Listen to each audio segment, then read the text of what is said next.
कहाँ थी तुम? तुम्हारी वजह से मैं परेशानी में मर रही थी। आप मेरा इंतजार कर रही थी? नसरीन, मैं तुमसे पूछ रही हूँ, इतनी देर कहाँ थी तुम? क्या मतलब? पता तो था आपको, करीम के साथ थी मैं। चलो, जुनैद अंदर है। क्या? वो यहाँ पर क्या कर रहा है? आपने उसे भेजा क्यों नहीं? हाँ, मुझे तो बड़ा शौक है ना उसे यहाँ बिठाने का। वो तो जाने का नाम ही नहीं ले रहा था, चिपक गया था। सुनो, वो तुम्हारे बारे में पूछ रहा था। मैंने उससे कहा वो ज़ैनब से मिलने गई है। क्यों परेशान होती हो मेरी मलका? बहुत जल्द आपको वो मिलेगा जिसकी आप हकदार हैं। इंशाल्लाह। सुनो, तुम बहुत खूबसूरत लग रही हो। चलो अंदर चलते हैं।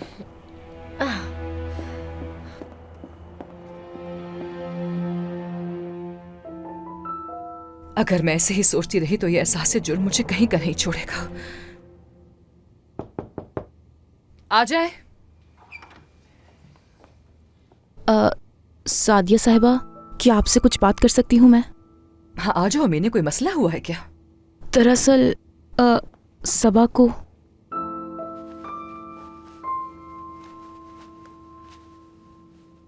उसे पता चल गया है कि वो पैसे आपने दिए थे मुझे। फोन किया था उसने और बहुत रो रही थी।